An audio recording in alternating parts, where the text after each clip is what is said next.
Good morning, and welcome to the second session of the Leadership Forum entitled Rising to the COVID-19 Challenge, Area Focus Mitigation and Response Strategies. Let me thank all of you for your presence. We have at the moment 95 participants logged in, so welcome. This is one of the 4 sessions organized by the United States Agency for International Development, or USAID, through its Strengthening Urban Resilience for Growth with Equity, or SURGE project. This is in partnership with PUBLiCUS Asia and Association of Political Consultants in Asia, or APCA. I'm Dina Lihauco, the Component 2 lead of the project, and I will be your host for this event. We are glad to have with us distinguished speakers whom I will introduce later. Let me also acknowledge the presence of our guests and longtime partners from the 8 CDICTs and other LGUs, national government agencies, private and business sectors, and academia. In the interest of time, I will no longer name each one of you. Again, thank you for choosing to be with us. Just a few house rules for us to have an orderly session. Please turn off your camera and mute your microphone while the speaker is presenting. Please use the chat box to ask questions and state to whom they are addressed to while the discussion is ongoing. We will raise them for you or call you during the open forum. Please wait to be acknowledged by the moderator before asking your question. Kindly state your name and organization, and once acknowledged, participants may turn on their camera and microphone. Please ensure that you are viewing the screen in side-by-side mode to see both the speaker and the presentation. Let me now walk you through the program. Okay, after the opening preliminaries, we will have the key messages of the organizers of this event. This will be followed by the sharing of experiences of the 5 cities, 4 in the Philippines and 1 in Canada. We will then proceed with the open forum, where our speakers can have an interactive discussion on their practices. We will allow the audience to ask questions to our speakers. We will end with a synthesis of the discussion.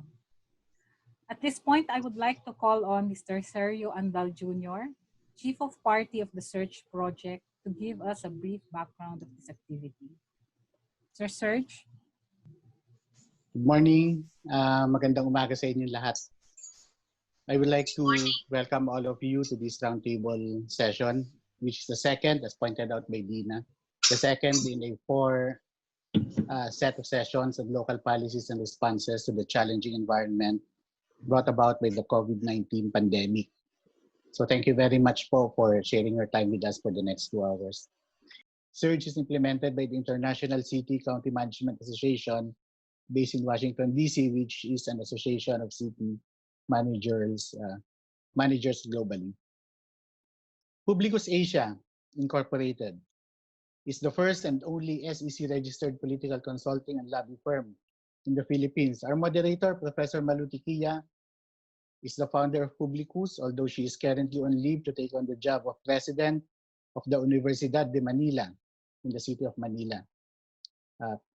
A lot of you will probably remember that Professor Tiquilla also used to host the CNN program Agenda.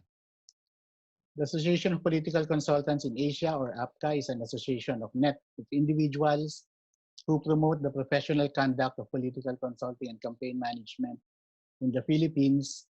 APCA is currently headed by Dr. Joey Leviste. Many of you know Joey Leviste as chairman of AGNP. And so once more, so that I will not have to take up a lot of time, let me just say welcome to this session, and let us all listen to the presentations. Maraming salamat po. Good morning. Thank you, Sir Serge. May I now call on Ms. Jenna Diallo, the Deputy Director, Office of Economic Development and Governance, USAID Philippines, to give the agency's message of support. Ms. Jenna. Mayor Moreno, Mayor Rivera, Mayor Sotto, Mayor Gatchalian, Mr. Gary Kent, Fire Chief Tim Beckett, Mr. Jose Leviste, Ms. Malu Tiquilla, Mr. Serge Andal, ladies and gentlemen, good morning. I represent the United States Agency for International Development, or USAID. USAID is the lead US government agency that provides development and humanitarian efforts to save lives, reduce global poverty, strengthen democratic governance, and promotes a path to partner countries' resilience and self-reliance. In early May, the US Embassy in the Philippines announced that the US government is providing an additional 298 million pesos to help support the Philippines in the fight against COVID-19, bringing the total amount of US pandemic assistance to the Philippines to more than 768 million pesos. The US assistance is directly supporting the Philippine government's 5-point strategy to beat COVID-19. USAID is assisting local governments to prevent the spread of COVID-19 through stronger health service delivery at the barangay and household levels. USAID is helping individuals, families, and frontline health workers to protect themselves from infection through widespread training programs. USAID is also playing a key role in supporting the Department of Health to rapidly and effectively communicate the latest COVID-19 guidelines nationwide. Through its public health response, USAID is expanding community access to water, sanitation, and hygiene information, services, and commodities in places that were hardest hit by the virus. A lot of USAID's work serves as support to local governments, especially during this time of an unprecedented crisis in promoting effective crisis management and implementing response plans. Local governments are at the forefront of this battle, and they have a critical role to play in adapting measures that will ensure the safety of the people. In the past months since COVID-19 has struck, local governments have demonstrated their capacities to implement various response strategies. While we see general measures such as wearing of face masks, physical distancing, suspension of public transportation and non-essential businesses, imposition of curfew hours, and enhancing the protection of frontline health caseworkers, local government units have done these in varying stages and degrees based on the conditions of their communities. With the increasingly changing conditions of quarantine in various parts of the country, it is important for local chief executives to align multiple strategies with the needs of its communities and increase collaboration among stakeholders, such as the barangay, provincial government, national agencies, business, academe, and non-government and humanitarian groups. This is why USAID organized a series of virtual learning sessions for local chief executives to share good practices on area-focused mitigation and response strategies. USAID also invited international experts to share their experiences in fighting COVID-19 in the international arena. Allow me to further share with you USAID's assistance on COVID-19 response here in the Philippines. USAID has partnered with international organizations to upgrade laboratories and expand specimen transport systems of the Department of Health. Moreover, USAID's assistance to the Department of Health to develop a COVID-19 commodity and logistics tracking tool is improving the availability of life-saving equipment and supplies in places with the greatest need. In higher education, USAID supported universities with strengthened science and technology research capacity are addressing local needs, such as production of ethanol-based disinfectants to benefit communities, and training of medical technologists in COVID-19 testing technology and protocols. Even with the crisis, USAID has continued and repackaged its existing technical assistance to help CDI cities implement prevention, control, and response strategies to protect the people against COVID-19 and other infectious diseases.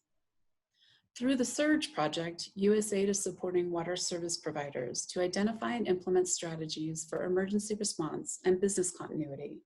By undertaking safety and preventive measures, water service providers can continue to provide essential public services and enable operations to bounce back from the crisis. Through USAID's assistance, the city governments were also able to strengthen crisis communication strategies and roll out information, education, and communication campaigns on hand washing and hygiene. Under the context of the new normal, USAID also refocused its activities to help local governments prepare citywide and sector-specific economic response and recovery plans. USAID is gearing to provide support in strengthening the city's incident command systems, policy development to support new normal operations, and local finance investment priority planning. Among the sectors that were hit the hardest by the pandemic are the tourism industry and micro, small, and medium enterprises. USAID also extended technical assistance to help workers and entrepreneurs access government stimulus packages and provided trainings to retool business models and make them competitive under a post-pandemic scenario. These are just among the many activities USAID is implementing for its partners to effectively respond to the daunting challenges of the pandemic. It is definitely a long road to recovery, but there is power in collaboration. With this, USAID would like to commend the local chief executives and our other partners who are here today in our virtual learning session to discuss needed critical actions during this crisis. We hope that through this virtual learning session, we can elevate our response strategies for the COVID-19 pandemic.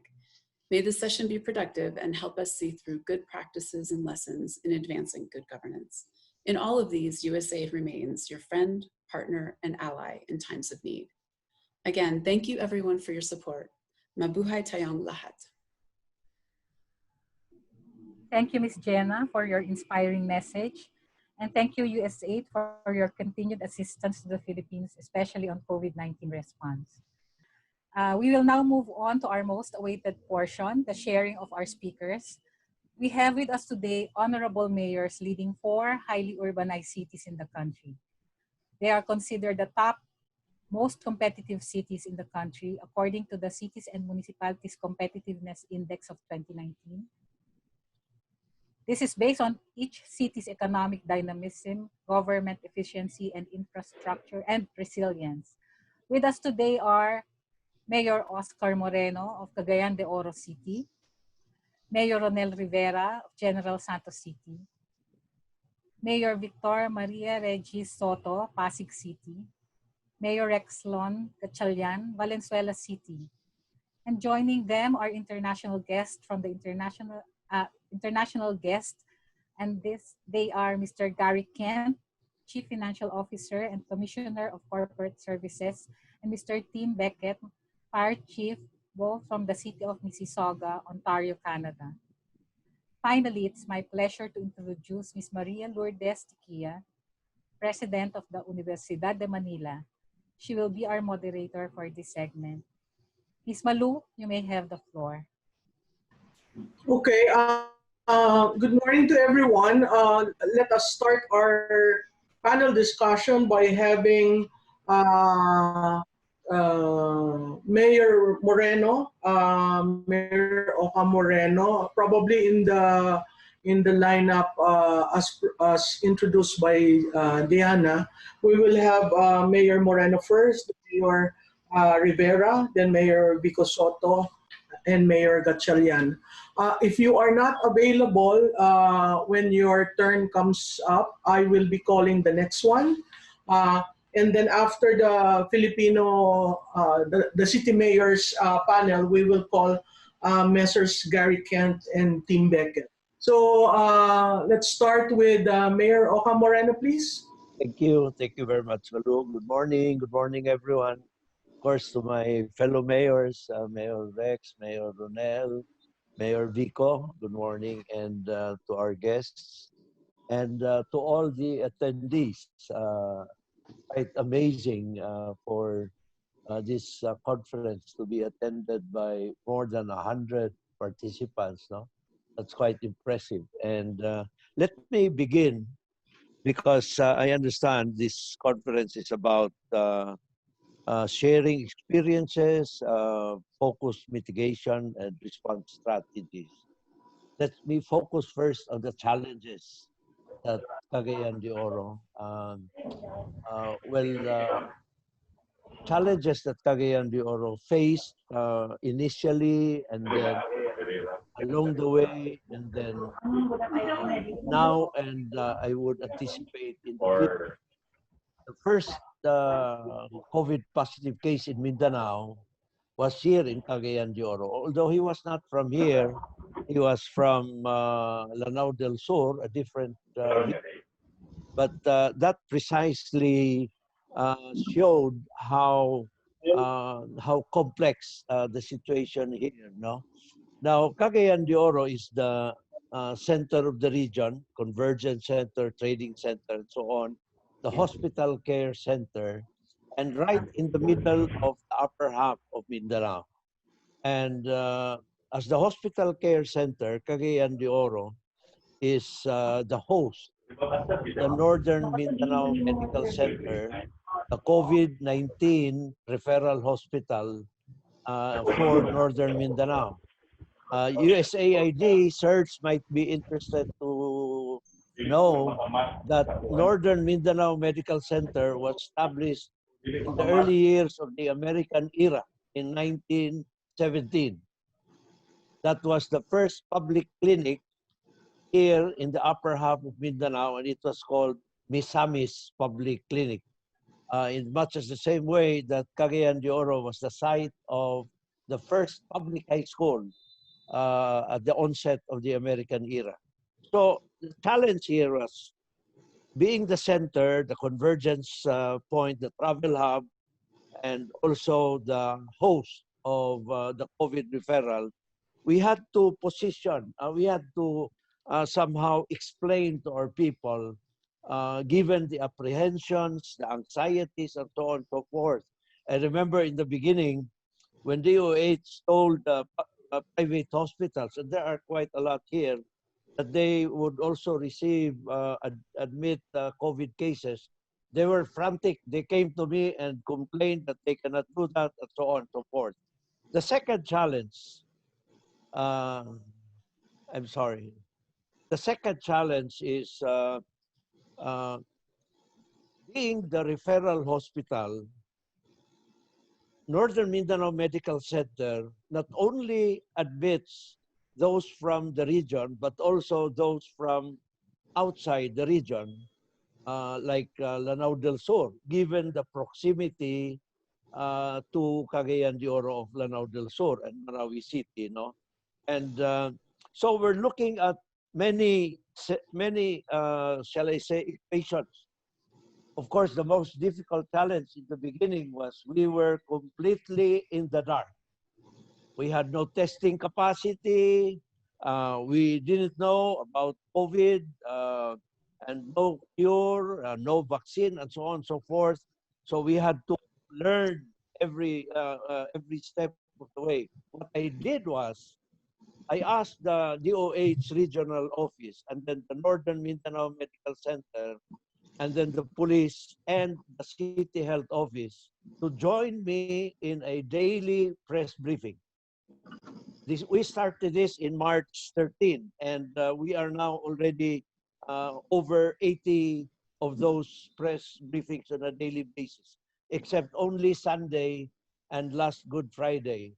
And what the daily press briefing was meant to do was to give the information to the people so that we would be avoiding misinformation and other speculations and so on and so forth. No? Just the correct information. And as far as NMMC, they told us about all the cases that they had admitted in their area. And this was before the testing capacity was in place yet, no? So all the cases from January 31, and there are already up to yesterday 206 of those cases, but we accounted for each of them, and how many had tested positive, and we would find out who would be positive only after more than 10 days. We would wait for the result from Manila, and then lockdown was ordered, so we had to grapple for testing facility. I'm glad Davao helped us out, Cebu helped us out, but it was only in early May when Northern Mindanao Medical Center was able to put up a gene expert testing facility. So anyway, the figure, what we have, 206 cases and 151 discharges already, or 73%. Those we also had 52 deaths. No, but of the 52 deaths, the data have shown that of those who died, but from January 31 to June 16, only 6 proved positive, or 11.5%. And 43 or 82.6% were negative in the test, no? And so a further examination of this data would show that of those 43, 52 who died, of those positive of 6, 4 had existing comorbidities, while of those, for those who have been tested negative, 35 of 43 had comorbidities. So what do these data tell us? That the deaths had been caused mainly because of the comorbidities. So we are now pushing for teleconferencing, teleconsultation. The level of Northern Mindanao Medical Center, our city hospital, J.R. Bora, and our city health office. And I'm glad to note that the volume of teleconferencing has increased and now include even those from outside Cagayan de Oro. Now that we have the testing capacity, we are already, I would tell our people in our daily briefing that we now have the light. Unlike in the beginning when we were in total darkness. Now we have the light, and so we now know we are now taking the offensive. So what we have done was we organized our health frontliners. We call them the Rituyas Army. Perhaps we can go now to the second slide. We mobilized our frontliners, the city development volunteers, the barangay health workers, the barangay nutrition scholars, and put them under Dr. Joey Rituya, an epidemiologist, and we're lucky we have him. And so we have this Rituyas Army taking the offensive to the household on a per household basis. And we have a total of about close to 70,000 households. And by far, the group had already done surveillance. It would appear that many are in the line list. So we would isolate them and also do rapid testing. And as soon as whenever they test positive, we would do gene expert testing. Now, as I speak, our Northern Mindanao regional already has in place 2 RT-PCR testing capacities. These 2 equipment were bought by the city and installed in the regional office. And we are also buying, today I hope we can install an extractor that will double the capacity of the RT-PCR. And in Northern Mindanao Medical Center, from starting with 1 gene expert, they'll have another 2, so a total of 3 gene expert. And we also bought 2 RT-PCR, and I understand that 2 more will be forthcoming. So altogether, Northern Mindanao Medical Center will have a total of 7 testing facilities, and then another private hospital, Polymedic, will have 1 RT-PCR, and also Maria Reina Xavier University with another RT-PCR.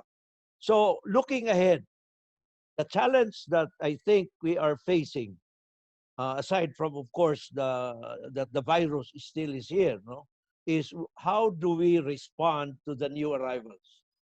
We are aware of the problems that Metro Manila faces with the creation of our OFWs and people wanting to come home and hopefully feel safer. And we will, our strategy is, of course, to level up and respond to the challenge.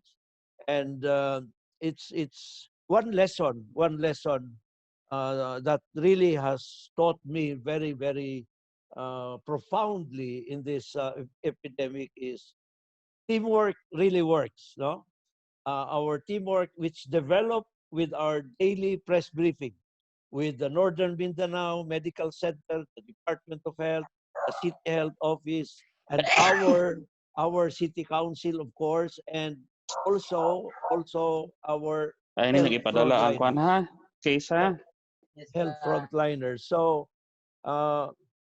now we have Cagayan de Oro has a total of the 52 cases. Cagayan de Oro has a total of 21 positive cases, and the other figure that perhaps is worth considering is because we are always basing our statements on data, no? And the other figure that we are concerned about is with the new arrivals, there has been an increase. I would not want to use the word surge, an increase in our positive cases.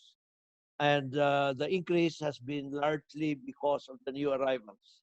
And my calculation is that of the 56 cases, no, about close to 50% had been were new arrivals, OFWs, locally stranded, and those who otherwise just want to come home.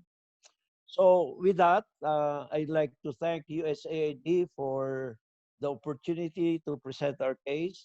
Thank you also for the partnership that USAID has built with Cagayan de Oro City over the years, and we would not be where we are now without the help of USAID. Thank you very much, everybody, and good morning. Thank you very much, Mayor Oscar Moreno. May we have now, I'd like to call Mayor Ronnel Rivera of Gensan, please. Good morning, everyone. Thank you.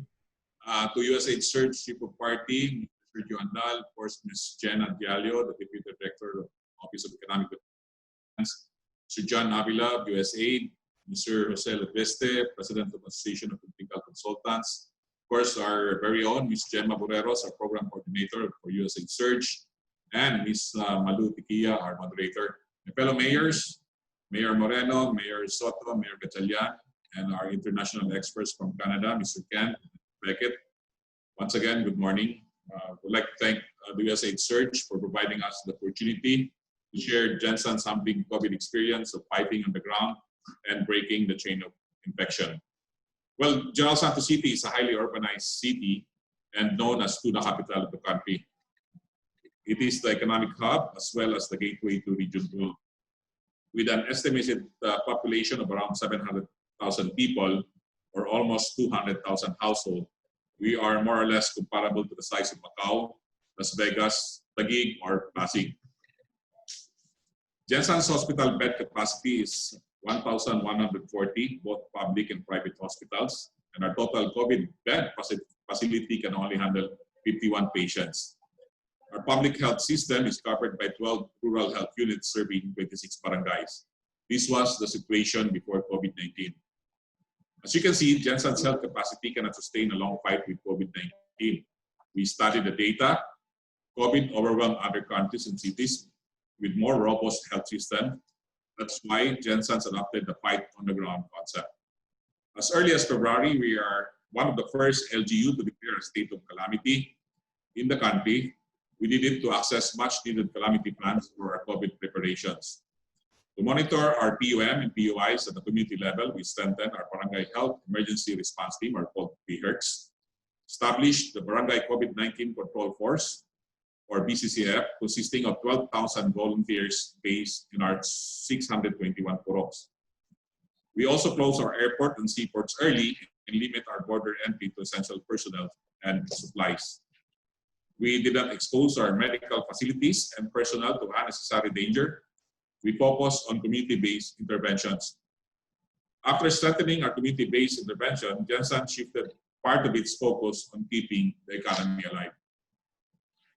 Gensan was also the first to cluster its barangays to ensure easier contact tracing and lessen unnecessary person-to-person contact within the city. With the clusters, we established barangay retail outlets, moving talipapas, or the moving market, and online talipapa, or online market. and handed out color-coded quarantine passes based on clusters that had QR codes for easier monitoring. Jensen imposed a Sunday lockdown to reduce the number of person-to-person contact in the city by as much as 300,000 people. We implemented a number coding for non-essential vehicles and scheduled market day for clusters. Our relief food distribution was unique because we balanced food security with economic security. We purchased live pigs from the local hog industry affected by COVID and, of course, the African swine fever. We also purchased eggs and chicken from the poultry industry, which was also hit by COVID. We distributed all these essential food requirements along with vegetables and rice per household. We're also preparing and anticipating for a longer pandemic. While we focus our fight on the ground, we also implemented a different approach in our medical branch for actual COVID cases. For our medical intervention, we adopted the breaking the chain of infection approach. Jensen started an online contact tracing monitoring app to contact tracing of people going to our borders who might be positive later. We have the first modular biotesting laboratory in our region, which will be up later this month. We established protocols for arriving locally stranded individuals or LSIs and overseas Filipino workers or OFWs, and also developed the Jensen Track and Protect app to help monitor them. We use our hotels and pension houses affected by pandemic as our quarantine facilities for LSIs and OFWs. Those that develop symptoms were moved to our COVID facility for our isolation centers. With permission from Department of Education, we converted some of our schools as barangay isolation units or BIUs, where we house people with influenza-like illness or ILI.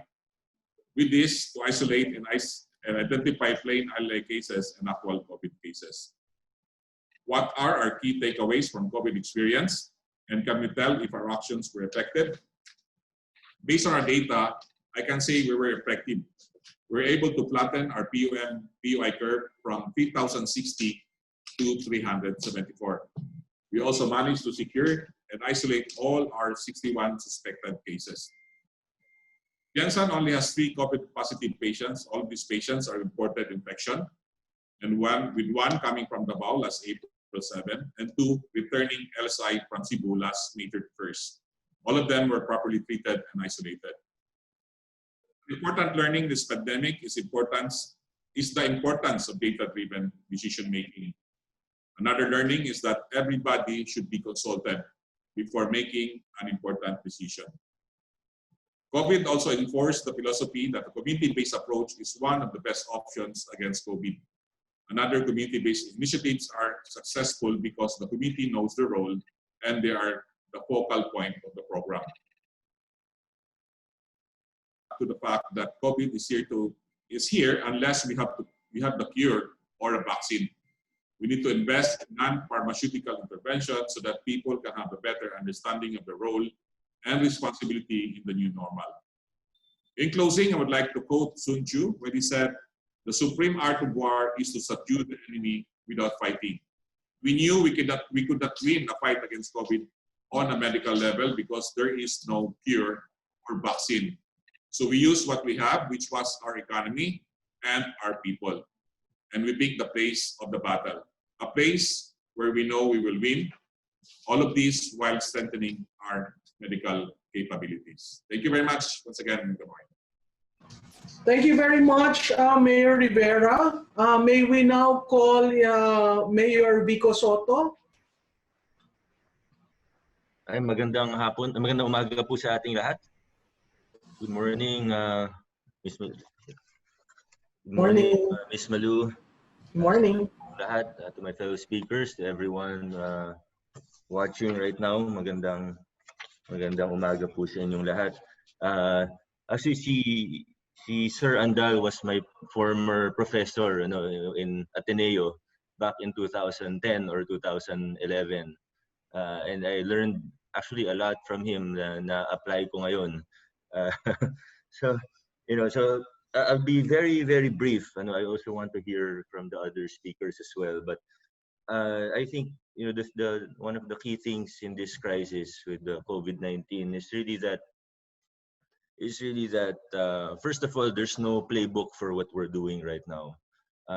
This is probably the first crisis in at least in our lifetimes that we have a crisis that everyone is negatively affected. And if you have an earthquake, you have a flood, you have people affected is localized. One community, one city, one region is affected, but not the entire country. Ito kahit yung mga lugar na walang kaso, say we have barangay na walang case of COVID, they're still negatively affected. The economy still took a downturn.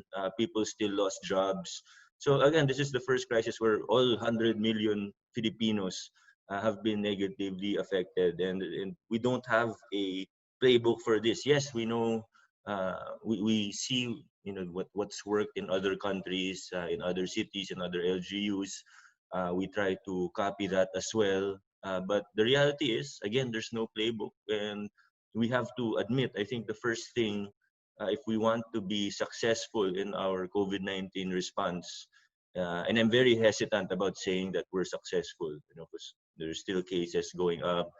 But I think the very first thing that we have to admit, if we want to become successful, is that we really don't know all the answers. And I don't want to go so far as to say we don't know what we're doing, so hindi maganda pakinggan. But the reality is, that's partially true. We don't know exactly what we need to do. This virus is very, I don't know if mysterious is the right word to use.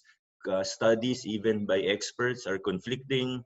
And that's also why, even national guidelines change from time to time. And sometimes it can be a little bit confusing, but it's not the fault of the national government. It's just that we're getting, as the data comes in, as the studies come in, as the experts of different opinions come in, the national government has to adjust. The IATF has to adjust guidelines. And so the local governments also need to adjust. But it's really not that easy. And there's a lot of things that we could focus on this morning, with the overarching topic of leadership challenges. But I'm sure, the specific things, maybe now is not really the time to discuss, what we did for testing, tracing, isolation. We have our healthcare interventions. That's most important. But really, one thing that I want to zoom in on is really the importance of communication. And that's something that I've learned, or I've been grappling with, as a first-term mayor, as a young leader. That's something that has really been a challenge for me, not just with COVID, but really since I assumed office June 30 noon last year. And if finding the balance of being able to communicate effectively to the people, and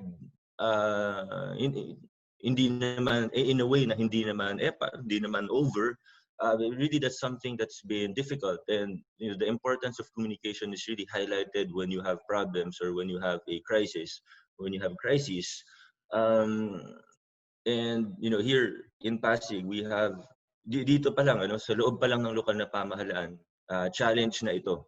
We have a bureaucracy here in Pasig with around 10,000 people.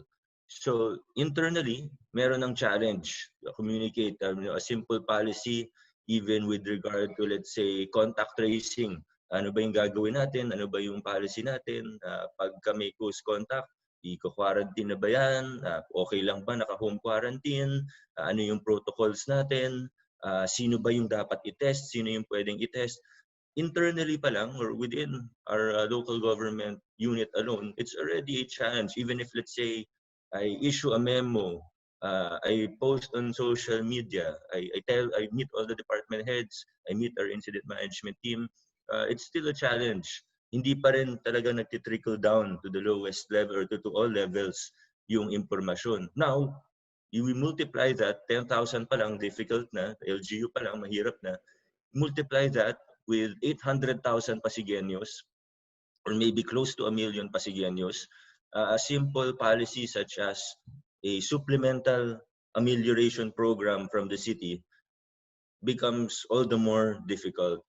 And we've been, that's something that we've been I think we've been doing a fairly good job, but the reality is, if you have 100 people and you have one message, probably maybe 90 will understand, but it's impossible to get 100%.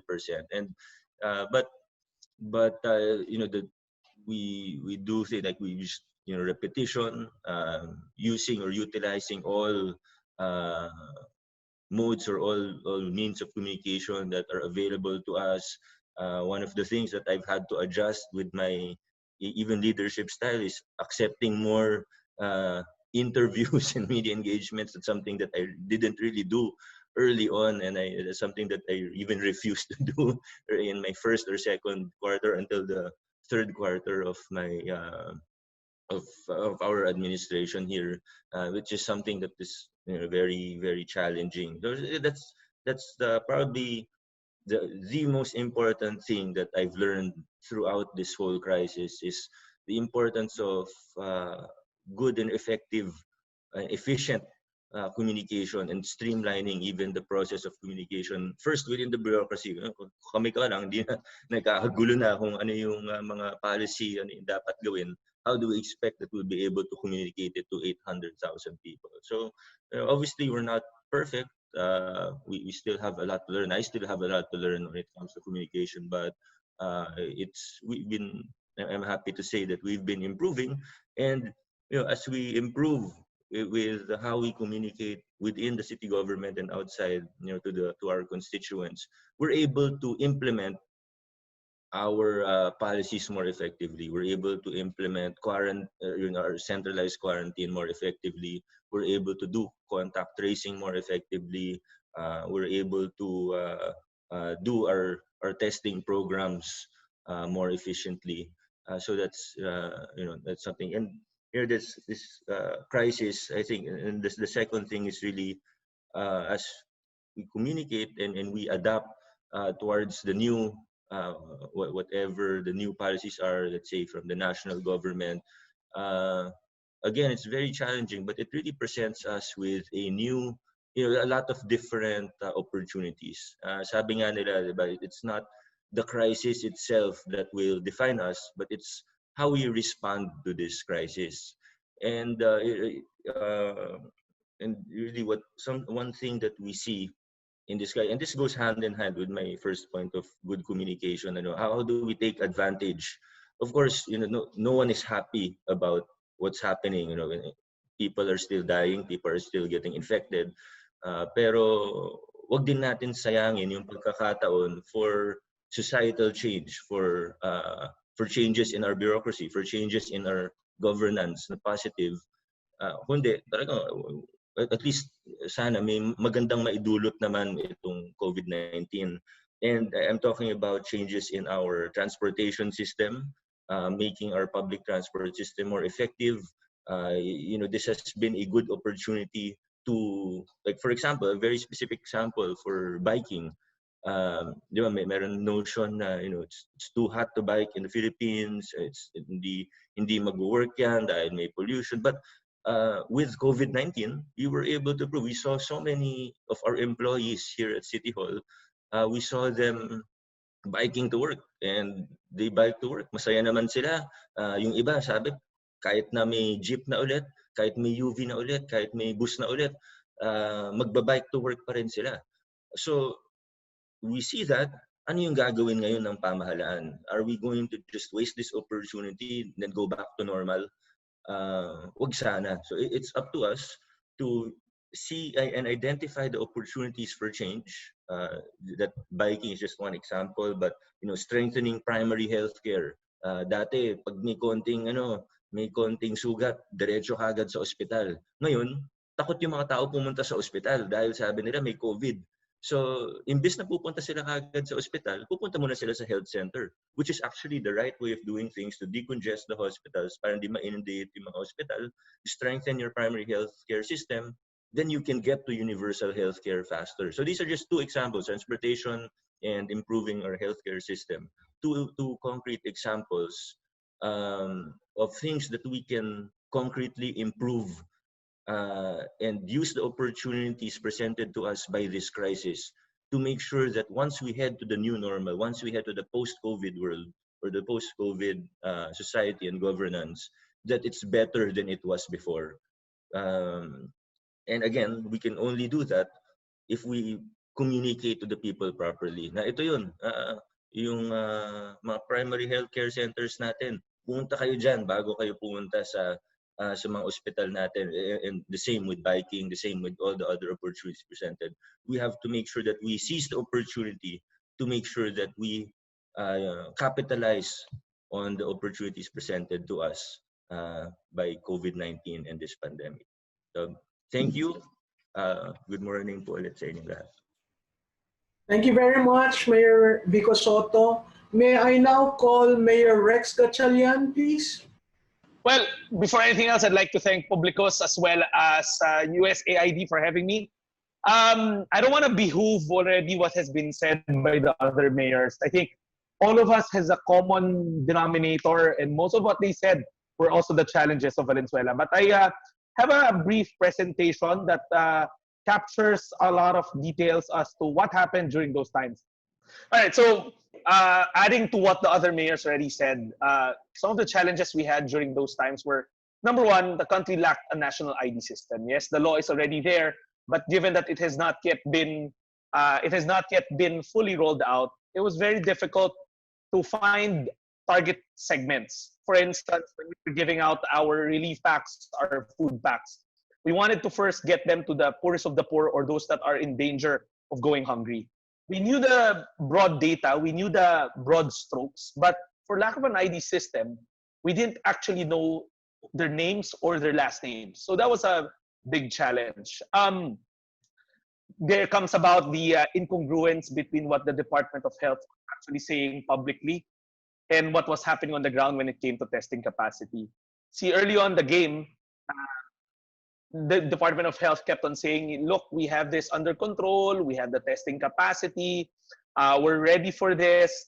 And so the constituency, no matter where you are, especially in Metro Manila, they had high expectations that when they feel something, they can walk into a testing center and actually get tested.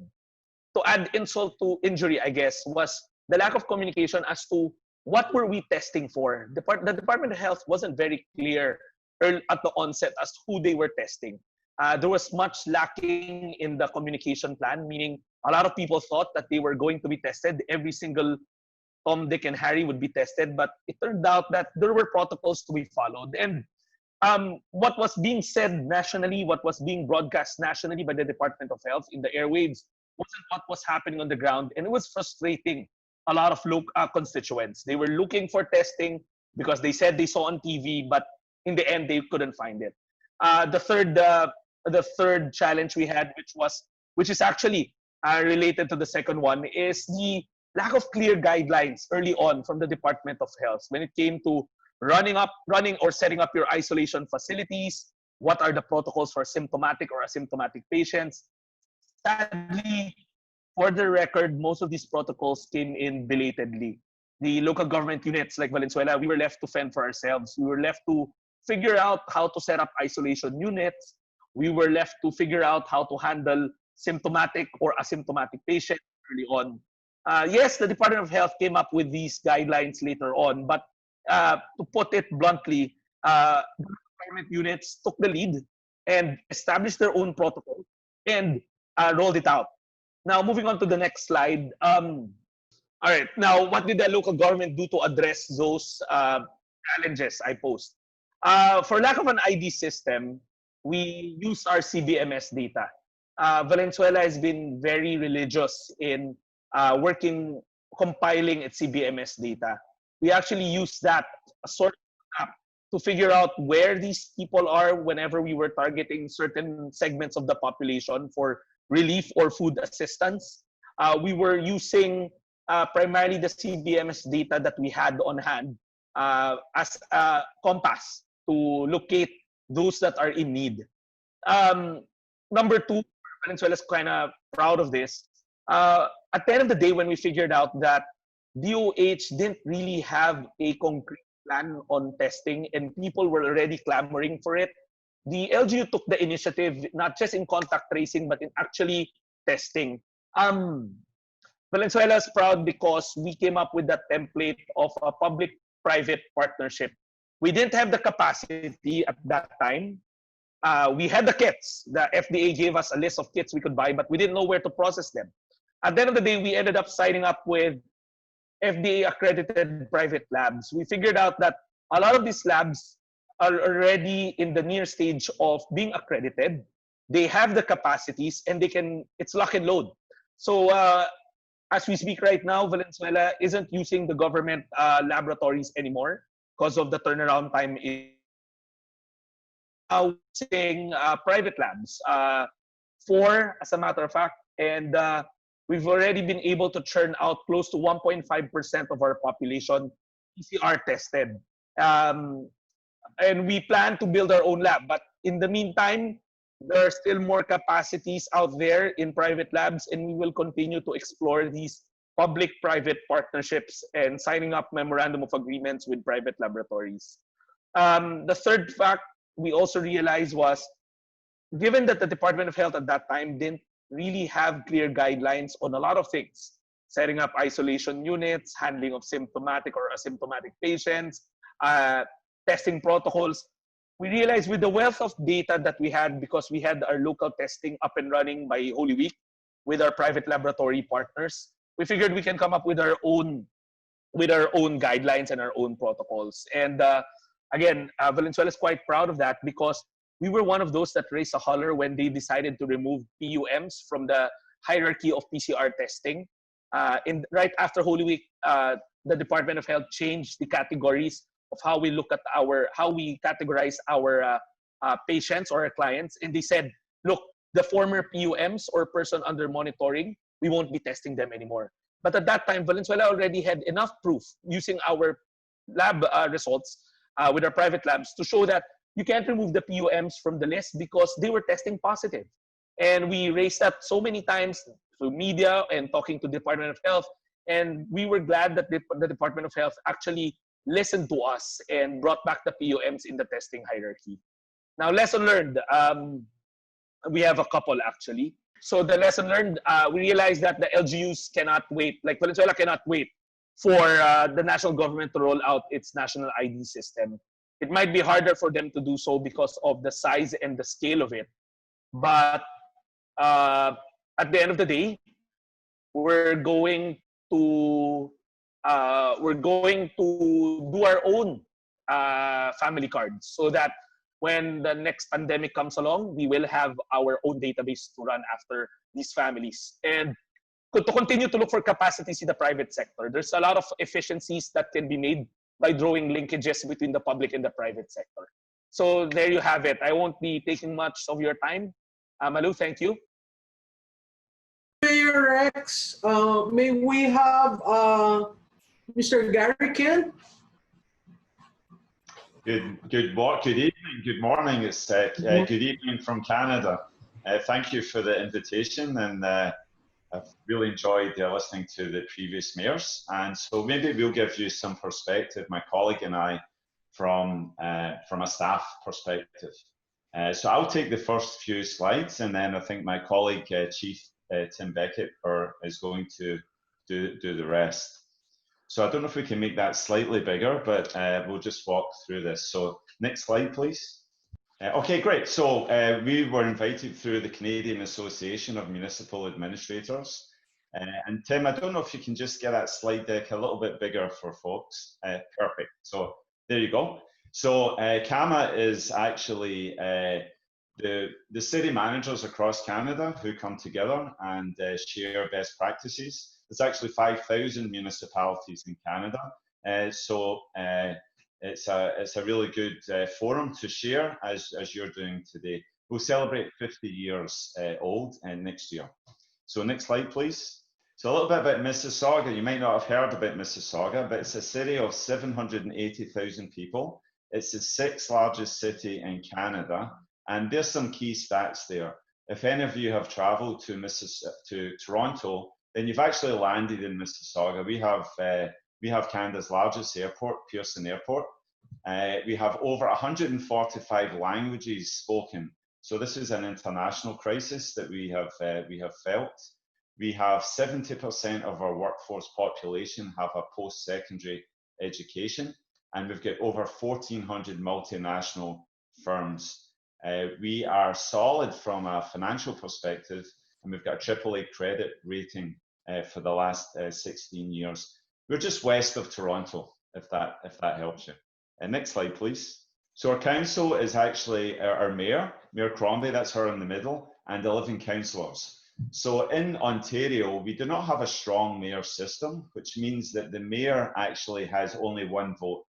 So no executive powers, apart from she can call a council meeting, and pertinent to just now, she can declare an emergency. And of course, that's where we are today. Next slide, please. We have an amazing community and a great city, and lots to celebrate and lots of challenges to go along with as well. And of course, it was all going so well. Next slide, please. Until COVID, and then everything stopped and everything changed. So these were some of the key dates in Canada, where the first case of COVID in Canada was January the 25th. And then if you roll forward to March the 18th, that was when a state of emergency was declared by the province of Ontario, and also locally in Mississauga and in Toronto. And then we started to have the economic and health issues like other communities throughout Canada. Next slide, please. So I'm the Chief Financial Officer, so I'm going to speak a little bit about finances. One of the first things we did with our council was actually to talk about the principles that we would use as we manage this financial crisis. And the first one was that public health was the first priority. It didn't matter what things were going to cost. This was an investment that we had to make, and we wanted to declare that to the community. And then you'll see the other principles that were there. I'll just pick out a couple of them. We wanted to allow time for our federal government and our provincial government, give them time to fulfill their mandates, because it was chaos. Everybody was asking for help. We had no fiscal capacity to give, financial help, and we needed the other levels of government to step up and to step in. But we also had to demonstrate on number 7 there that we were going to help ourselves as much as we could. Next slide, please. So in terms of our budget, I won't go through this, but our budget is about $500 million a year. So basically, this crisis is going to cost us probably somewhere between $100 and $120 million, which is significant because our only source of revenue is a property tax. We do not have any income tax in Canada that flows to the municipality. You'll see some of the cost line items there, and transit has already been mentioned. That has been a significant impact, but also an important economic tool. Next slide, please. And of course, we helped ourselves by doing hiring freezes. We've laid off over 2,000 part-time staff because our facilities have been closed. There's been no work for them, and various other savings there. Next slide, please. Oh, can I have the next slide, please? So basically what we can show to the public is, we were on budget and you were going to have $100 million problem, but we've been able to reduce that to about $60 million. And we're really reaching out to the federal and provincial governments for assistance on that. Next slide, please. This is a multi-year problem economically. Although we're talking about the impact on our budgets today, for us, it's going to last about 3 years. If you look at the airport, for example, 50 million passengers a year, and they'll probably drop about 60% of that over the course of the year. And that has a financial impact on us that will last for some time. Next slide, please. So that's my contacts. I'm just going to speak to the lessons learned from my perspective. There's 2 or 3 of them. First of all, the most vulnerable in our society have been very visible. Our transit riders, our students, people on minimum wage, our elderly in long-term care, the vulnerable homelessness, and our housing stock. All these things have been very visible, and perhaps that's changed life for us forever. Secondly, we've seen collaboration like never before. Our mayor, our premier, and our prime minister all have one objective, and they're doing their best to work together. Thirdly, innovation has been instant. So for example, half of our workforce is now working from home. So that happened within a week. They're all mobile, they're all connected, and they're all being productive. So we think that will change our office stock going forward. And then maybe lastly, as a CFO, I'll just say the last thing really was, it's completely obvious, and I think I've heard this from your previous speakers, that cities can't deal economically with this alone. And certainly in Canada, we need help from other levels of government. And really, there's a lot of talk about a new deal, about who pays for what, and who should have responsibility for fundraising. We all want to build back better, but part of that needs to be a new deal. And the Federation of Canadian Municipalities estimates that cities need about $15 billion this year just to break even. So we've got a lot of work to do. So with that, I'll hand it over to Chief Beckett, and he'll take you through the on-ground response. Thank you. Well, good morning, everybody, and thank you. It truly is an honor to be here with you today. I'm going to talk a little bit about our response versus our recovery. Before I get into that, we saw our first case of COVID hit early in March of this year. Currently, we have identified about 2,500 cases within the city.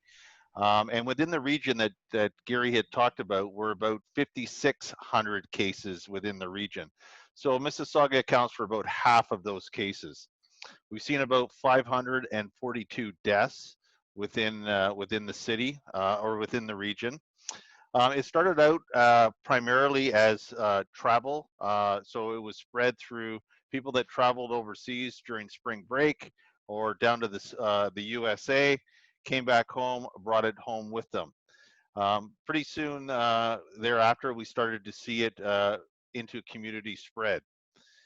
So we ramped up and utilized a command team, a policy group, which consisted of our senior leadership team. And then we had our frontline team that was out there doing the day-to-day work.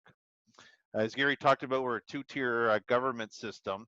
So the public health is at the upper tier level, and they lead the health pandemic emergency. So we rely a lot on the region to provide us direction from a health perspective. We ramped up our monitoring very early. Late December, early January was when we started, and then on March the 11th, we activated our Emergency Operations Center. So we are now in day 100 of our activation. We started early to address shutdowns. We had started to address the PPE requirements that we needed.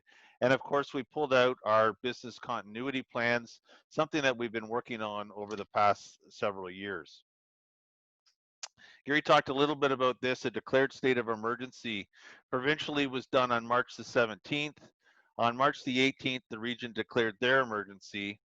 And on March the 23rd, the city, in support of the upper tiers, we declared our city emergency.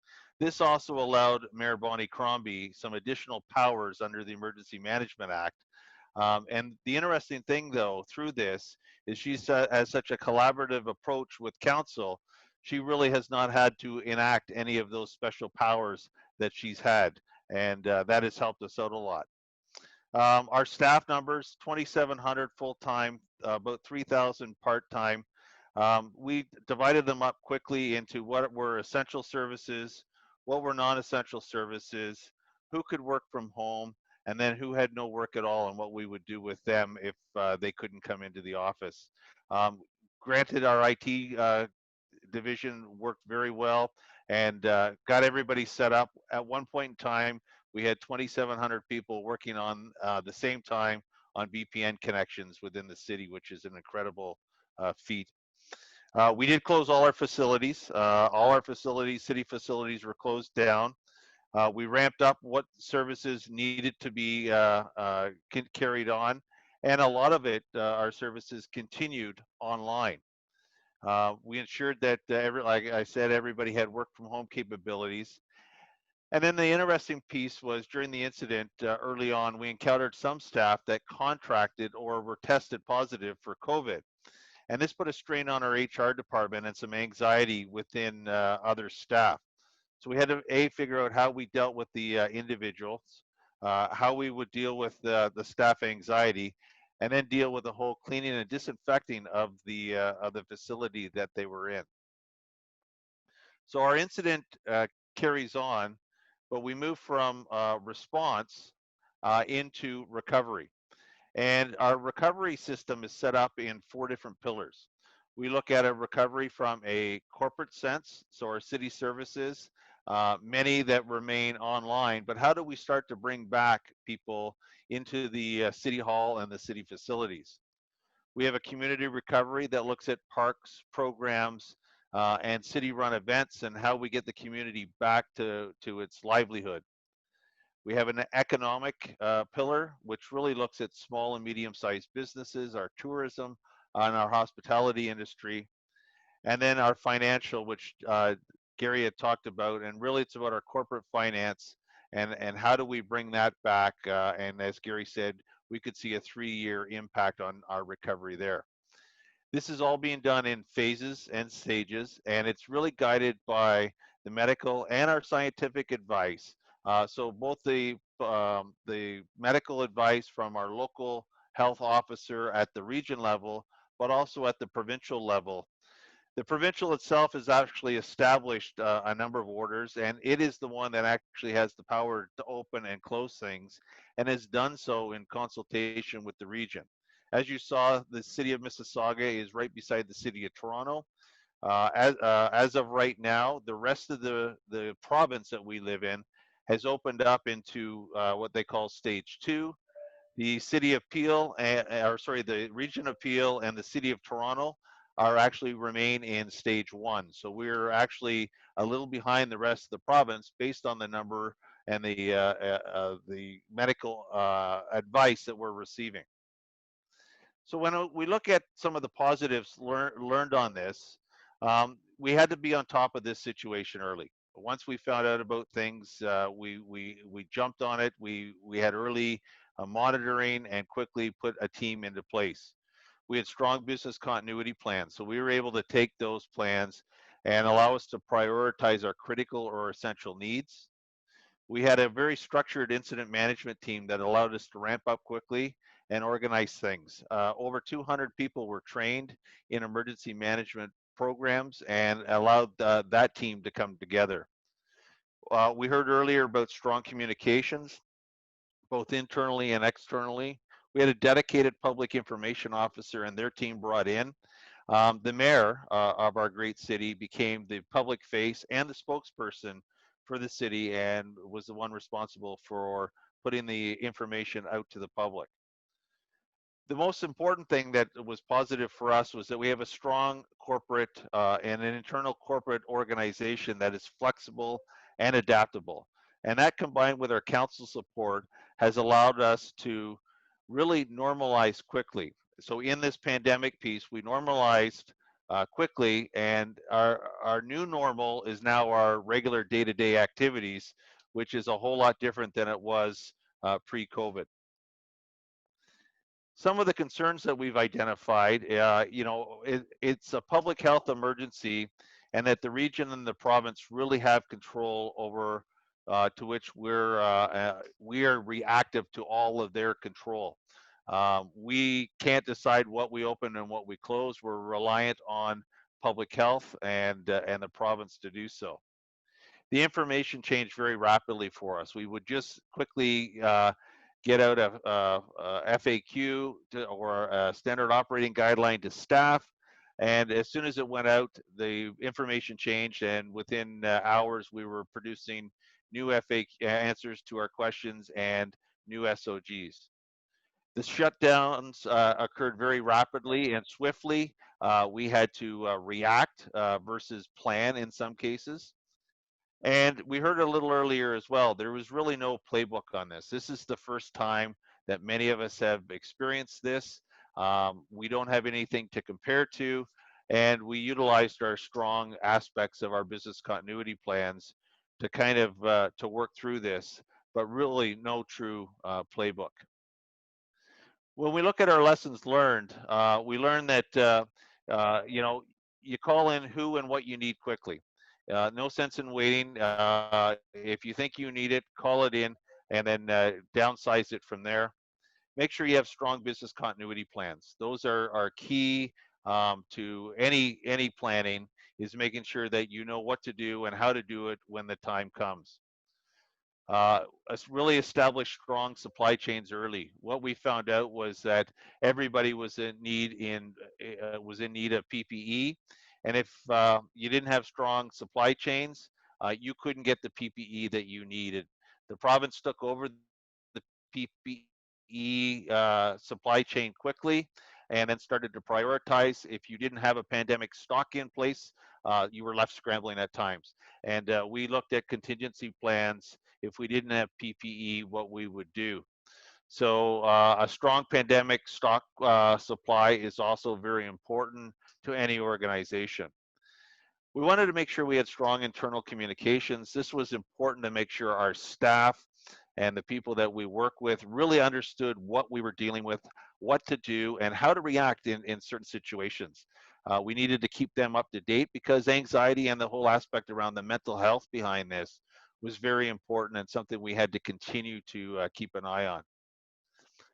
Connections across our province with other colleagues was important so that we could discuss best practices. Other people were going through this. We could bend each other's ear. We could lean on each other and help. We weren't in competition, so we were really working together to figure out what the best solution was.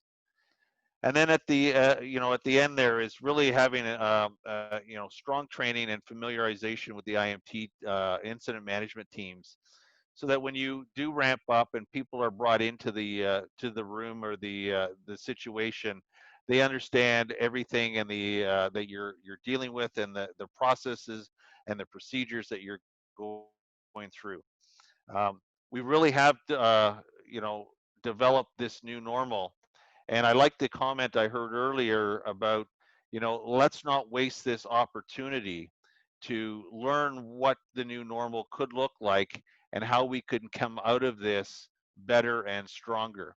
And that is one of the principles that we've done within our recovery, is that we will come back better, and something that we plan to live by. So I really do want to thank you, and on behalf of Gary and I, thank you for the opportunity to let us talk just briefly about our experiences and some of our lessons learned. And it's very interesting that we're on the opposite side of the world here, and yet the challenges and the information are very similar from what we're hearing. So please stay safe out there, and thank you very much for the opportunity. Thank you so much, Messrs. Kent and Beckett. At this juncture, we will now do our open forum. There was mention of the new norm and the ability to probably recalibrate and visualize a different city responding to the pandemic and all. You actually have a very unique chance to rebuild your city under the new norm. What for you? I know I think 3 are on their 3rd term. Mayor Moreno, Mayor Rivera, and Mayor Gatchalian. You are on your 3rd term with the remaining number of days before election 2022. What for you is a very important decision you need to make in order to adjust the city under the new norm? And for Mayor Vico Sotto, being a first termer, and you mentioned a lot, and you spent your time talking about communication. What for you would be the three main things that you want to pursue under the new norm? Please, Mayor Moreno. Number one, I think I hope to see the people adopting a second nature, the non-pharmaceutical interventions, no, the staying at home unless necessary, face washing of hands, use of alcohol, face mask, social distancing, and cough etiquette, and so on and so forth. I think these are really the guideposts. And no matter how good your health facility may be, we're seeing that in other countries. If you don't observe these fundamentals, then people will be in danger. And for as long as we keep that in the people will remember these things. No, I think we can effectively combat the virus. No, it was difficult when I started with in the initial phase. We were in total darkness, and now with a greater sense of confidence, I know that we can contain using of course the powers of government. For instance, if there's a case in one area, the immediate action that we do is we order a containment, a localized containment, and we have this army of surveillance teams that concentrates on that area. And of course, the second is how can people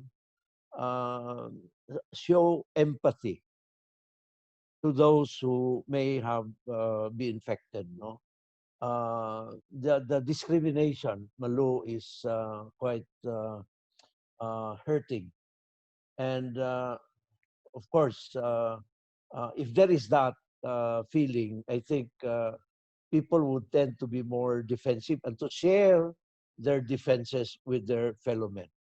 Thank you. Thank you, Mayor Moreno. How about Mayor Gatchalian? Yeah, Malu. Actually, even before the pandemic happened, Valenzuela has always been trying to disrupt the way we govern. Whenever you talk about disruption, it used to be a monopoly of the private sector. But we think that in Valenzuela, we can actually disrupt the way we do things in governance.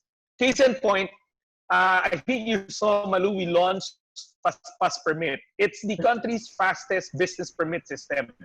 It's a full automated online system. In 10 seconds, you don't even have to come to City Hall. You can get your business permit, pay your taxes, any single type of tax you can pay online. Now, before the pandemic, we were having a hard time selling it to people. We were only getting big companies to do it, and a lot of people were still wanting to do the traditional way of coming to City Hall. Well, initially, we were selling Pass Permit or the online permit system as a tool of efficiency. Remember, before the pandemic, traffic was the in thing. And we were telling them, look, you don't have to fall in line physically. You can go online. You just have to log in, set up an account, just the way you do it in Amazon or Lazada or Shopee, and you can transact with government online. Now, because of the pandemic, it's now being repackaged as a safety tool, meaning people can be efficient and can do their transactions with City Hall safely in the comforts of their own home. So we're already beefing up Pass Permit to include zoning. You don't need to come to City Hall to get your zoning permits. We're also instituting upgrades when it comes to issuing of health cards.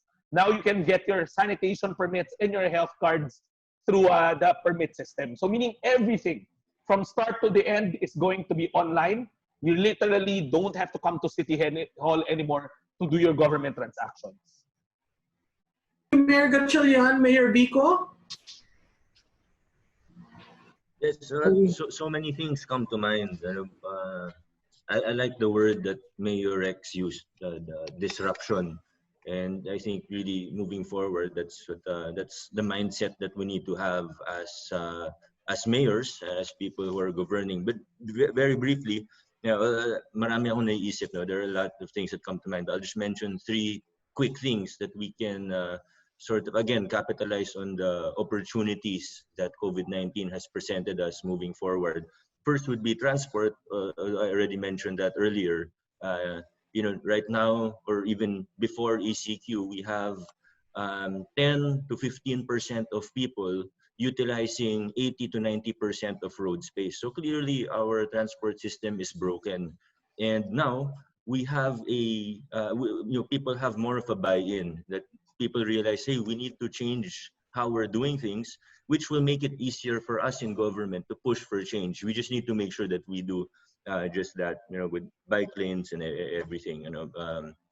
Second, health.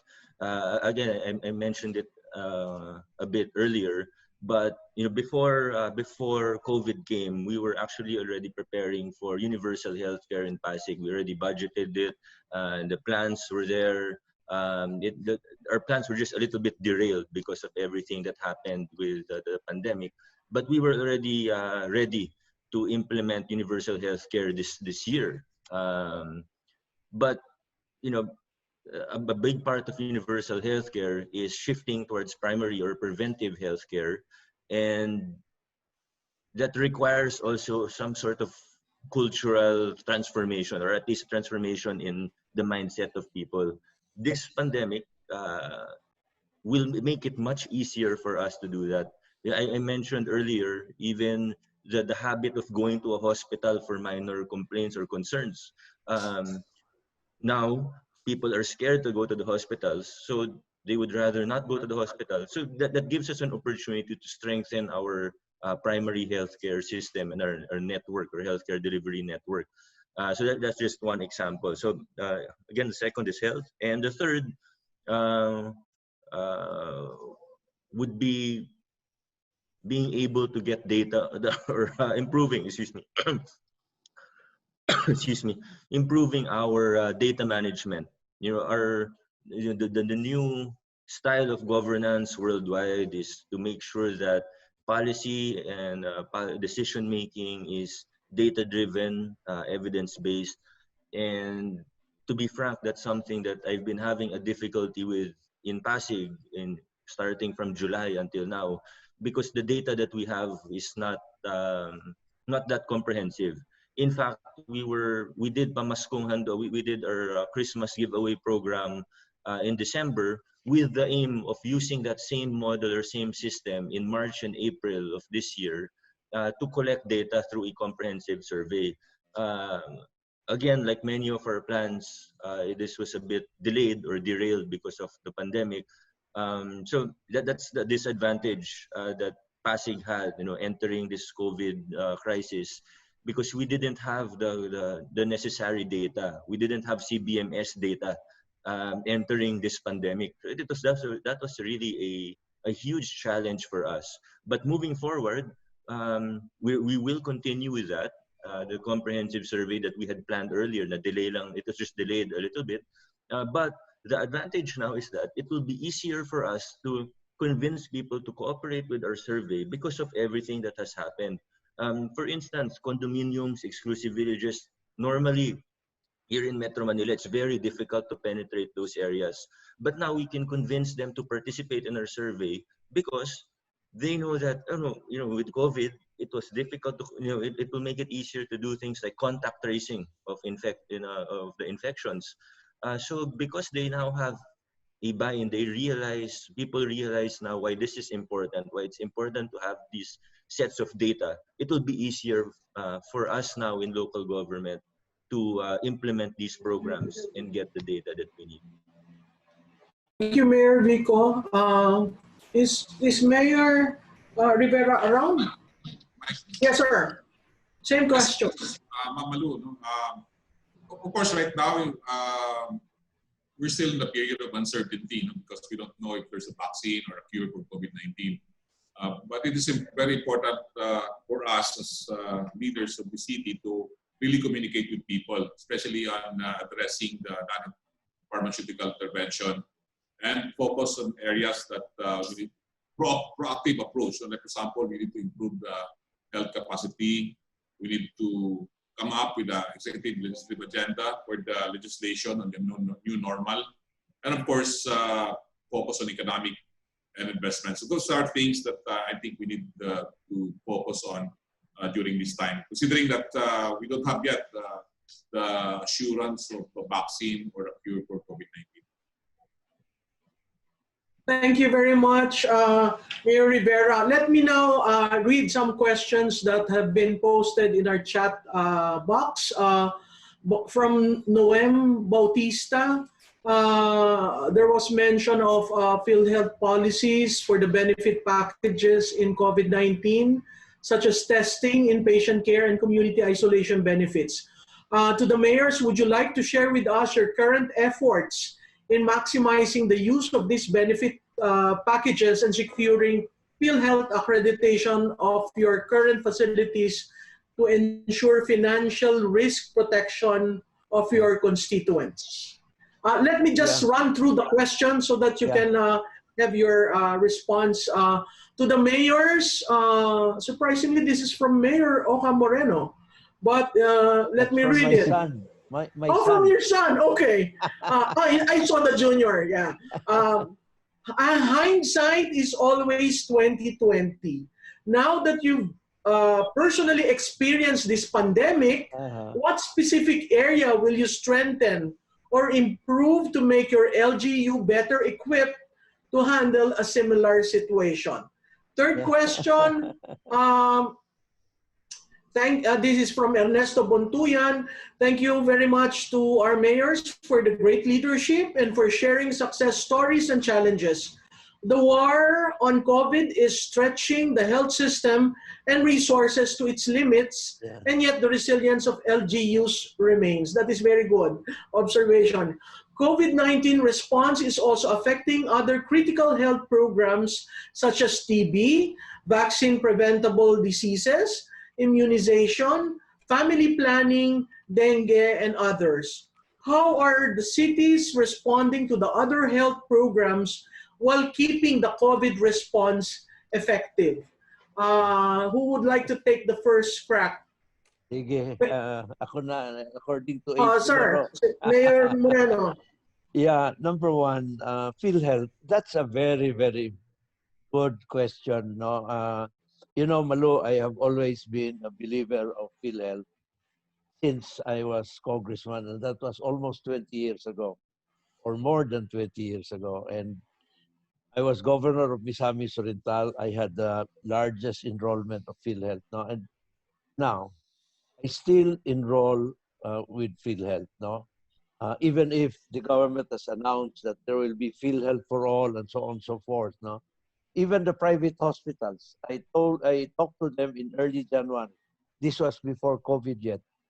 I told them, please don't refuse admission of indigent, especially those who would give birth, no, or cases that are that need medical attention, no, and we will cover the premium for the PhilHealth.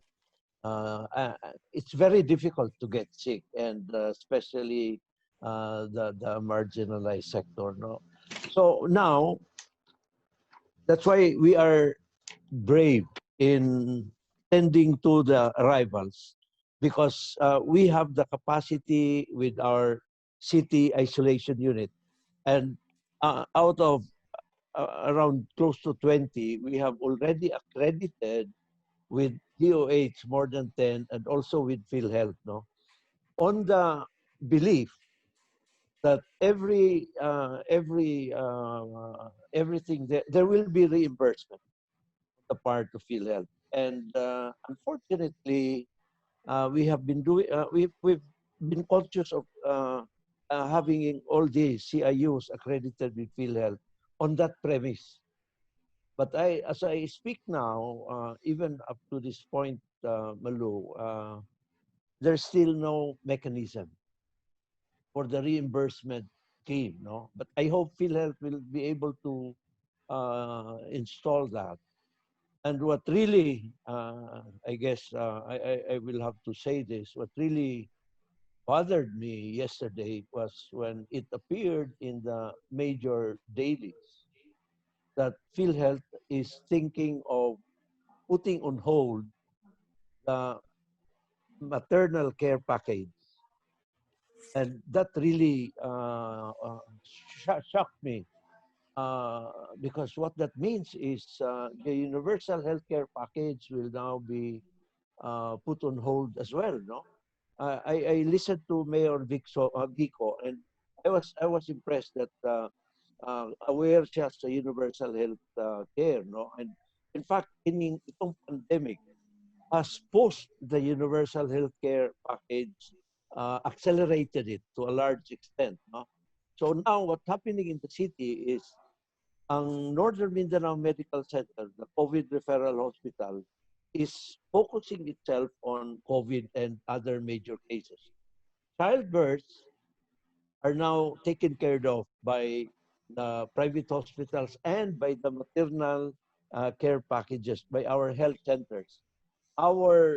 We give this report to our people every day, and the sharp increase in the patronizing of our health centers really has been very, very amazing. No? And then, anyway, on the other question, of course, the new normal is the question from my son. I knew that he would be watching this. Kaya I expected that he would ask. Looking ahead, we need to strengthen our health system, especially the universal health care. All the more reasons that the universal health care package should be pushed. Above all else, the universal health care package should be pushed. Secondly, the data. I'm glad Mayor Rex has really been at the forefront in terms of IT matters, no.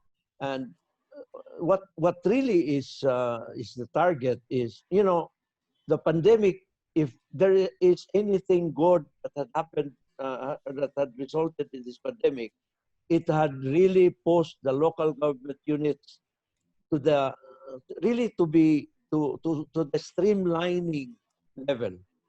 We had to react in a manner that would be best for the people. For instance, the social amelioration problem. Everybody suffered. Everybody had a difficulty, and with that very short period of time that was given us, it was hardly possible for us to be able to do. The bigger you are, the more difficult it becomes. No, but we had really been pushed to improve on our system and database and so on and so forth. Yesterday, people from a telecom company gave me a presentation of their packages, but I told them what's important now really is for the government, for the local government, to be connected with its constituents, to be connected with the focus. The focus, I think, had been so much on tilted on how good you are, what are the processes being done internally, how responsive you can be. That's good. But to me, the more important thing is how can you connect to your constituents? And health, communication, social amelioration program, and the like, the connectivity to the constituents, the data, the availability of data, correct data should already be in place. Thank you. Thank you, Mayor Moreno. Mayor Rivera, please. Yes, ma'am. For PhilHealth, actually, we utilize, no? So it's a national program. What Johnson has been doing is we put on top of PhilHealth. So we have an assistance. We funded assistance especially for the less fortunate constituents of the city. We call it amping in local dialect. It's like care. No? We call it care. So we all they have to do is show them that they're from Jansan and they can get assistance from the city. Other one is for the other question, moving forward. Of course, as I mentioned earlier, we have to strengthen our health capacity or health system capacity and focus more on the CMS for the data gathering so we can have a more efficient response later on. And for the third question, of course, we consider everything, including comorbidities, especially the influenza-like illness. So we include them in all our health capacity in the city. So we keep on improving. In fact, we're moving now for the Butika ng Barangay or this pharmacy in the barangay and other programs so we can really address the concerns of our constituents. Mayor Gatchalian. Just like what Mayor Moreno said, sadly, PhilHealth is grappling with the reimbursements and the mechanism. The LGUs are ready to have our facilities accredited, get reimbursed, but they're still trying to figure out how much and how. So the ball is actually in PhilHealth's court. Now, what to strengthen? I agree that whether it's a national ID system or a local ID system, we have to have some type of ID system. Being able to track down who needs the help the most is probably the number one thing on an agenda in a pandemic like this. Who to feed first, who to get relief first, that's the most important thing. But Malu, if I can go back to what I said a while ago, I really believe that now is the time for local governments or even the national government to strengthen its digital platform. We need to go online. This archaic thing of going to City Hall, transacting manually, going to national agencies, transacting manually, it has to come to an end. I think the pandemic is a wake-up call that when you get your driver's license, why do you have to go all the time to LTO, except of course for the actual driving? But I think you can do everything online. There has to be a systematic effort or initiative by both the national government and the local government units to go online. We have to set a deadline. We have to once and for all migrate to online platforms. Yep. Thank you, Mayor Gatchalian. Mayor Sotto. Mayor Sotto. If Mayor Sotto is not available yet, there's a question for our foreign speakers. Question for Mr. Kent and Beckett. Are you guys online? I'm here. Okay, great. Based on what you have heard from our Philippine mayors today, which lessons or takeaways from your experience of combating COVID-19 in your territory would be the most useful or applicable to our situation here in the Philippines? And I'd also like to add there, to what extent are services in your territory already online and that people can readily avail of? So maybe I can start. I would suggest that the number one piece that I was able to take away here is for us was really ensuring that the public health remains the number one priority. Stay your course. Make sure that your medical and scientific data is what drives you, and not that of what the popular vote would be. Make sure that you're doing things for the right reasons, not the popular reasons. And I know that is tough at this point in time. Our Mayor Bonnie Crombie, is under a lot of pressure right now to open up the city faster. But our scientific and our medical data is showing us, stay the course, go slow, go logical, and make sure that the public safety is first and foremost. So Gary, I don't know if there's anything you want to add. Sure, I can. So maybe from, I think really one, apart from what the chief said, I think the whole digital and data agenda, we all knew about that. I think COVID, as terrible as it's been, has been an accelerator now, and I heard a lot about that this morning. In terms of what Mississauga does from a digital point of view, we have many of our services online already. but we've got a lot more now. 3 months later, we've got a lot more now than we had. And the whole change management and Mayor I'm sorry, I'm going to not pronounce your name correctly, Gatchalian. I think it's human behavior. The whole change management through that you have to be very careful with has just pivoted, because that was how people survived. So an example for us is a simple one. We're no longer going to accept cash at City Hall for property taxes. We've been trying to change that channel for many years, but the social behavior wouldn't allow us to do that. Well, now people have found ways of doing it, so it's not returning. People will not return to City Hall as employees as much as before. We think we'll have about 1,000 of our employees continue to work from home, even when it's safe to return, because you know what? People have got elderly parents, they've got childcare issues, they've got commute issues, there's all sorts of social issues that will help us attract talent for the future.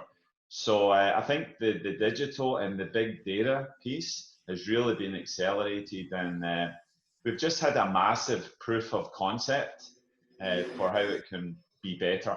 So we want to retain those improvements while following what Tim said, which is public health is the first priority. Thank you for the question. Thank you so much. There's another question for our friends from Canada. This is from Ryan Vidanes. Let me read it. Our organization, RD Foundation, is a partner of Rotary World Health Canada. Before COVID-19 pandemic, we received donations of medical equipment and supplies, which we distributed to our health institutions at a time when PPEs were critically lacking.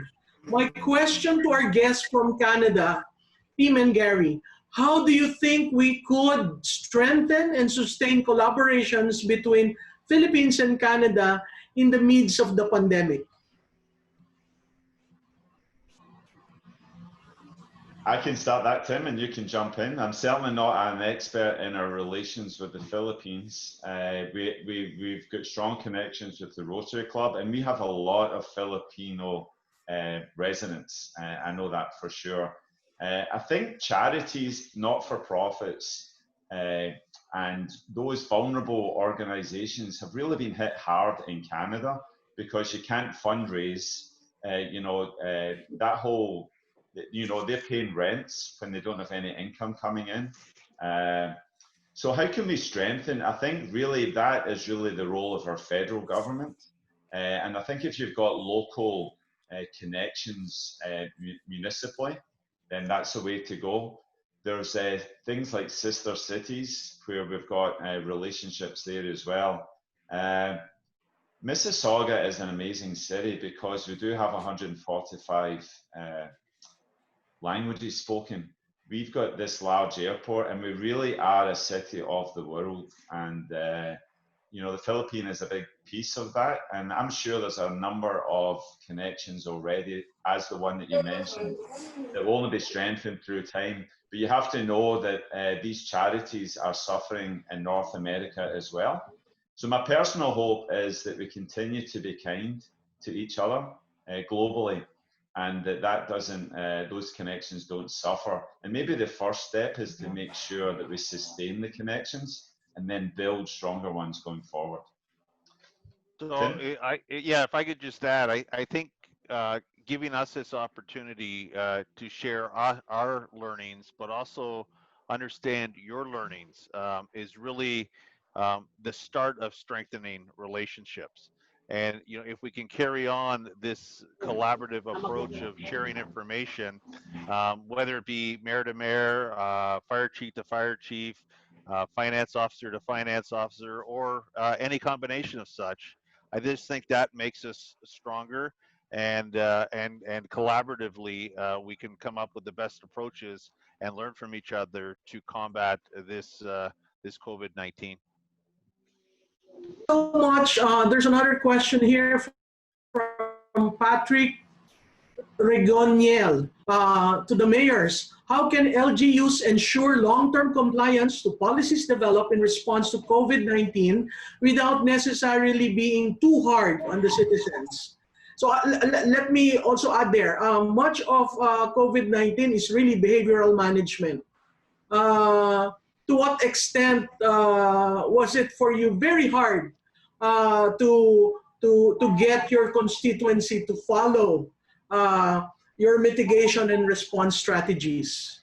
Can we have Mayor Gatchalian? Malu, actually, the funniest part is initially it was hard, but now people are actually scared and they know that it's for their own good.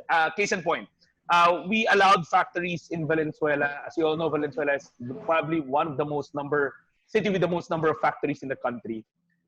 We allowed them to operate and told them to look, submit your new normal management plan 5 days upon operation, or else we suspend your business permit. Lo and behold, even before 5 days, everybody seems to have complied already. They know that any more disruption brought about by COVID independently in their factories will probably spell the end of them. That's why the behavioral change or the behavioral change management they're talking about is getting easier, because after 3 months in lockdown, people suffering, they actually understand. Unlike initially, they didn't understand what the mask was for. They didn't understand what social distancing was for or what it was. Now there seems to be a top of mind. Now the continuity is another matter, and that's where regulation will have to come into play. When adopting it to local industry, the power of the business permit is always there. You can always hinge compliance to new normal norms with the business permit. In Valenzuela, we've already started adjusting our local ordinance for inspections. We just don't look at fire safety anymore. The Bureau of Fire doesn't look at just that anymore. We don't look at sanitation. We also look at biosafety, meaning are they following the safety protocols for COVID? And that is now being tied into the issuance of business permits. Thank you. Mayor Moreno?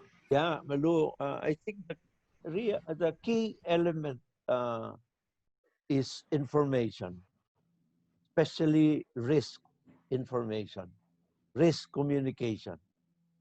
No, we had this daily press briefing since March 13th. And you know, especially with no testing, everybody was frantic about this virus. Everybody would wish that we would have the enhanced community quarantine already, the lockdown, and so on and so forth. No, but you know, the risk communication strategy really had helped in that people now know the importance of the non-pharmaceutical interventions.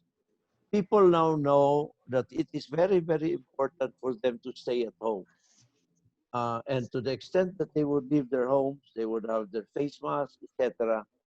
People also know that wearing the face mask, they're also protecting others, not only themselves but also others. No, and you know what really the actual experience that we had around last month, there was this weekend where a congested, a heavily dense populated part of the city, we had a case who died upon being brought to the hospital.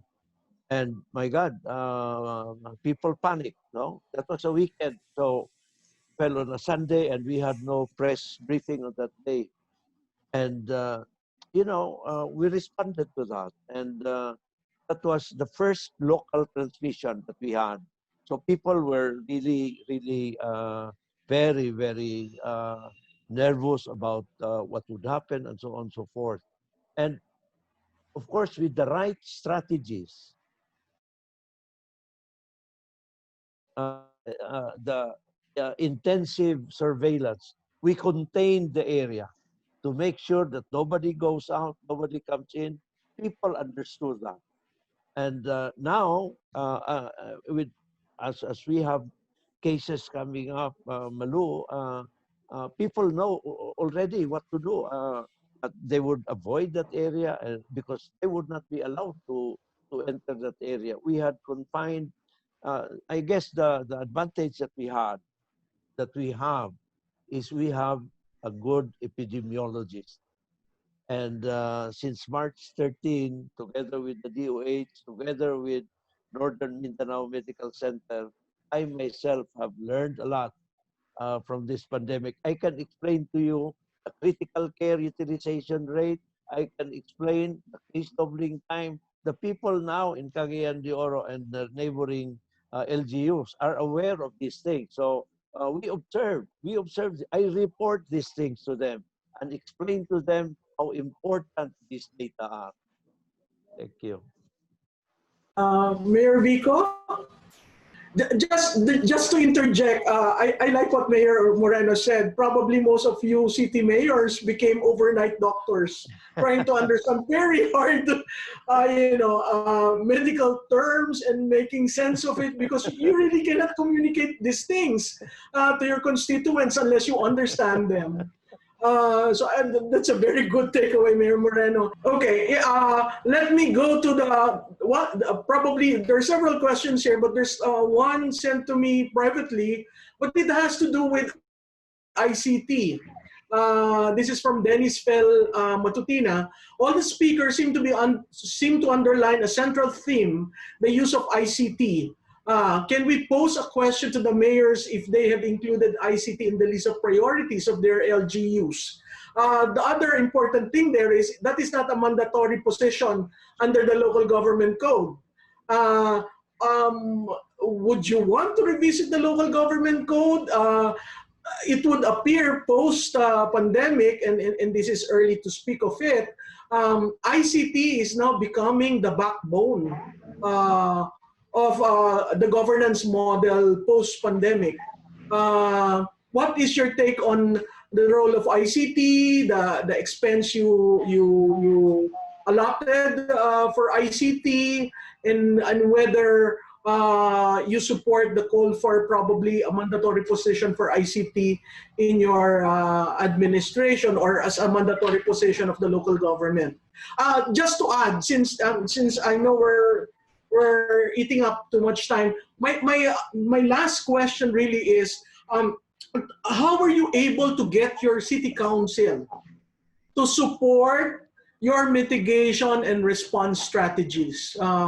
Because the city council, when you try to change the budget, when you try to realign the budget, when there is much budget given, and you have to identify all these things that need to be acted upon immediately, how was the partnership with the city council?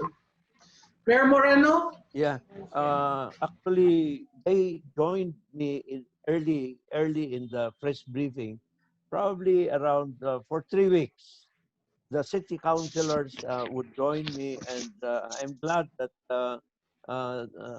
there's a doctor there who used to handle the PhilHealth program for the city, and she would explain these things to her colleagues. No? Now, on the ICT, Malu, when I started here in the city in 2013, I brought along somebody who I really wanted to handle, fix the ICT in the city, and the problem here is every department has an ICT expert, and so the challenge has always been how to harmonize these departments so that there will be interoperability among all of them, and guided or oversee with my IT man on top, and there had been some resistance, but I think we're holding on. Mayor Gatchalian? Yeah. Malu, number one, I probably haven't met my city council so many times in the past 6 years compared to this pandemic. We were literally meeting probably almost every other day. Of course, everybody ran with me. It's a council that is 100% from my own slate, but it's still important for them to understand why we are doing certain things. The legislation entailed, especially when it comes to budgetary requirements, they have to fully understand. You just can't tell them do this. So communication was very important. And in crafting the new normal ordinances, they were very much involved, and to a point that for every new normal ordinance that comes out for a specific industry, the oversight, they have a say in the oversight to make sure that what they legislated is actually being followed. So they have a seat in those oversight committees. Now, when it comes to ICT, I've already mentioned it a couple of times. Valenzuela, even before the pandemic, has always believed that now is the time to make things more efficient, make things safer, I guess, in the time of COVID, by investing heavily in software and both hardware. Valenzuela has been fully automated since time. A lot of our services are already online. It's just that there are some more details that we can put online to make it more accessible or easier for our constituents. Thank you so much. Is Mayor Sotto around? Yes, ma'am. Yes, sir. Would you want to? Yes, the first part with regard to our city council or Sangguniang Panlungsod, obviously I wouldn't be able to do what I'm doing. The executive can't do what it does if not for the support and the help of the Sangguniang Panlungsod or city council. I'm very thankful because even if I ran basically as an independent. I didn't have a city council slate when I ran for mayor. So basically, if you want to be technically they're all opposition, but thankfully they've been very cooperative with all the measures that we needed to pass, even our 2 supplemental budgets for this crisis, all the ordinances and measures that we need to make sure, even for peace and order, for the health interventions we want to do, even now for, let's say, the microfinance program that we want to establish. It's always been unanimous since I sat, but one thing, siguro, I always make it the point that, if they have any disagreement or any opposition to the measure that I want to pass, we always listen to them. And whether or not we're from the same party or the same same side, politically speaking, whatever is for the people. Again, I have no complaints, and I'm very thankful for our Sangguniang Panlungsod. That we've passed basically every measure unanimously, even though we come from different sides politically. When it comes to ICT, this is actually I have to admit, it's a big challenge for us. I heard the answers of Mayor Moreno, Mayor Gatchalian. They're probably ahead of us in terms of ICT. I've only been in office for less than a year, so it's been a big challenge trying to adjust certain things, even rationalization of the plantilla, merging some departments, making we have may mga butas, or there's some holes in our organizational structure that that leads to certain challenges, even when it comes to ICT and implementing ICT-based projects. In terms of health, we've done okay. We have, let's say, we have an app for contact tracing that we use, but this is one of actually the biggest challenge. ICT is one of the biggest challenges for us, or for us as a new administration. Kasi may mga problems pa sa contract from last admin yan. So it has been somewhat of a challenge. But with that said, I think we're doing relatively well, although we want to do better in implementing technological solutions for the problems that we have. Thank you, Mayor Sotto. At this point, we would like to wrap up our learning session. Let me, what are the key takeaways from this learning session? This is actually the second of 4 learning sessions that USAID is doing every Tuesday and Thursday for this week and next. Interestingly, you will see that the experienced mayors, you can see really the wisdom that they bring into the position. Last week, last Tuesday, we had Mayor Benji Magalong, the first termer, and today we have Mayor Sotto.